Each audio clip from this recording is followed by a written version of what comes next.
We are back. Let's talk about wrestlers in football and vice versa. So, obviously, there are a ton of examples of this in many forms and in many generations. Yes. I did see a statistic, and with the transition from one sport to wrestling, and football players not only are the most frequent, but they also do perform the best as well. Yes. And I guess to what it is that it's a stamina thing, right? To where there's that explosive thing that wrestlers need, that a lot of them really don't have. And like with MMA fighters, there are some that have a style, but it's a style thing. So I want to talk about first. Well, let's kind of form with college football players. Okay.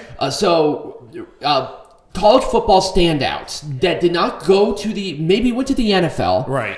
But they didn't really play a lot in the NFL. Right. So there are a lot of people that do go, they sign a contract with the NFL, but they never play a game or anything right. like that. And we have Super Bowl standouts and all of this. So let's talk. Now, this one I really want to talk about. I want to talk about Joe N.O.I.E. Roman Reigns. Right. Now, he played for all 4 years of his high school career in football. Right. He attended Georgia Institute of Technology with a scholarship. He went to Georgia. Right.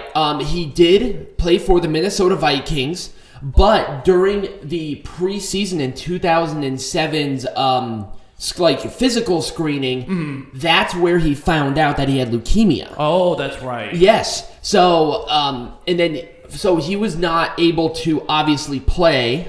Right, during this. He played it like a game or even half a game or something. Yeah. I don't remember the whole story. Right. He was drafted to the Jacksonville Jaguars, but that would have been really ironic, right? Well, actually, it was ironic because at the time he never played a game though. It was owned by Shahid Khan at the time. Right. He never. But Roman Reigns never actually played for the Jaguars. He was signed to them. He didn't play for them. Because he was released like a week before the 2007 season. So literally from the Vikings to the Jaguars, that all happened preseason in 2007. So from there, he signed to the Edmonton Eskimos in the College Football League. No, the CFL is the Canadian Football League. Did I say college? Yeah, you said Canadian. It's the Canadian Football League. Yes, I might be an idiot. Yes, so, I think you are. The Canadian Football League. Well, we're going to have a lot of Canadian football leaguers. We're going to have a lot of college football leaguers. So that might happen a couple of times. Okay. But that did not work out well. He was released in 2008, and he signed with WWE's NXT in 2010. Okay. So there we go. So really, why I wanted to talk about this one is that... obviously, Roman Reigns, we're pretty familiar with his accomplishments since he came to the WWE. Right. We don't really need to talk a lot about that. I feel like for some of these wrestlers, there's going to be that possibility. Right. Just something to keep in mind, I believe. Right. Now let's talk about let's go to the opposite. Let's talk about a football player wrestling. With Lawrence Taylor. Yes, Lawrence Taylor, that famous main event that got a lot of media attention at WrestleMania 6 against Bam Bam Bigelow. Yep. Let me go ahead and pull this up here because he spent a lot of time playing, and he played for only one team, and that was the New York Giants. He did have an All-American career at the University of North Carolina, and he was drafted as the second overall selection. So he was a big name. He was a big name, and so he was a very, very controversial figure. He was very well known for his problems off the field. So very much is akin to some other people like Adam Pac-Man Jones and stuff. Right, yes. But the actual match between him and Bam Bam was actually his only match. And like I said, at the time, I think he was also an analyst. So he got a lot of media attention just because of the fact that he is having this wrestling match. So obviously that was the big fight for WrestleMania, but very impressive career as a linebacker. He played in Super Bowl winning teams, so he did participate in those. It was Super Bowl 21 and 25, I believe, is what he was in as part of the Giants squad. But yeah, it was a one-off wrestling match.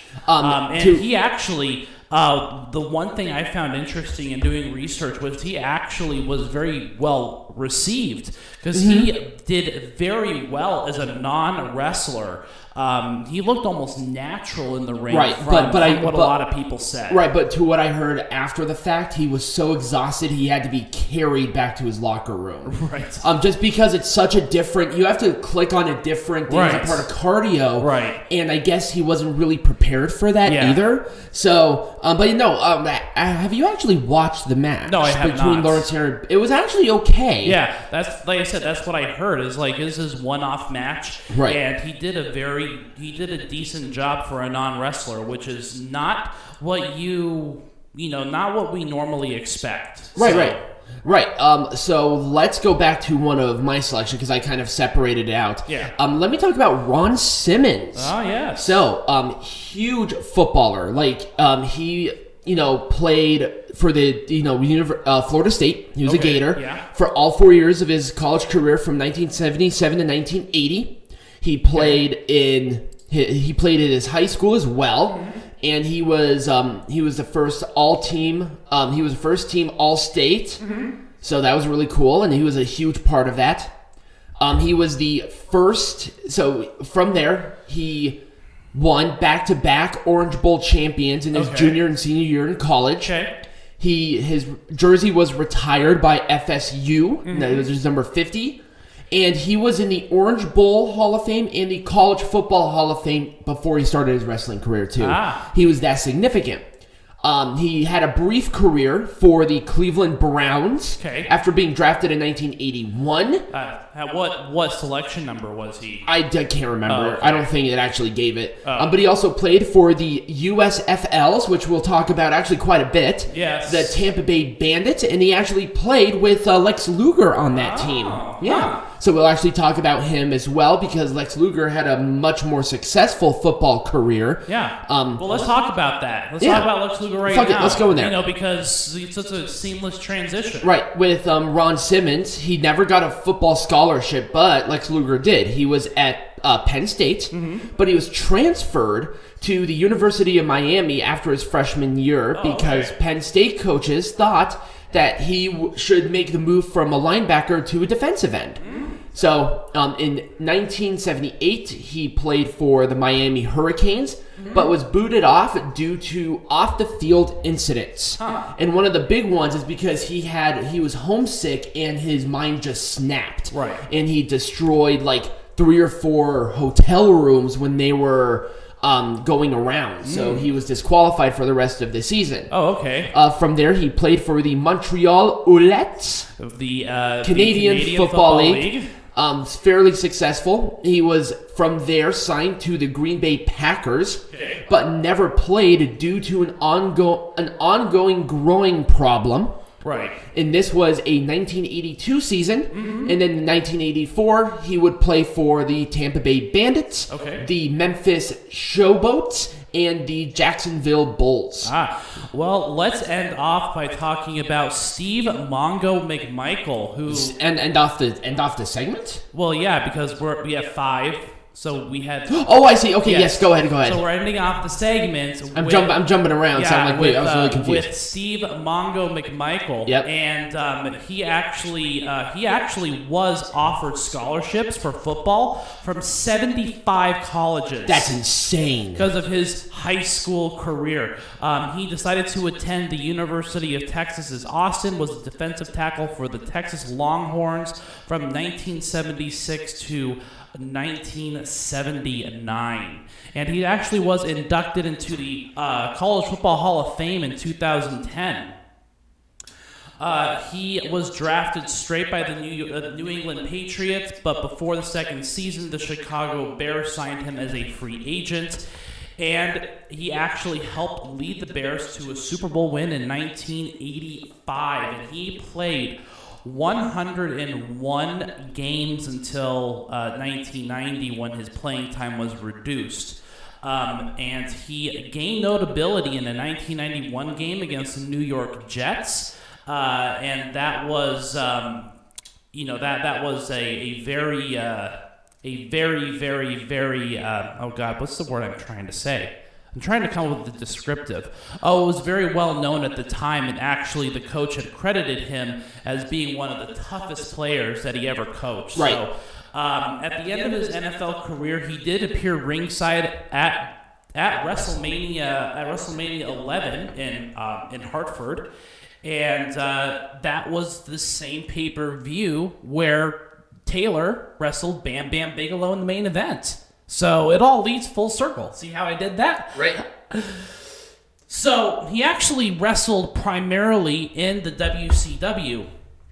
And one of the most notable things that he did was he actually was a part of the Four Horsemen revival in WCW and engaged in various feuds as a team and against individuals, most notably with Ric Flair towards the end of his career. And he also made a one-time appearance in TNA, being a referee in the Monsters Ball match at Bound for Glory 2008, and that was actually a very infamous match as well because he was known for making that really slow 3 counts. Remember that one?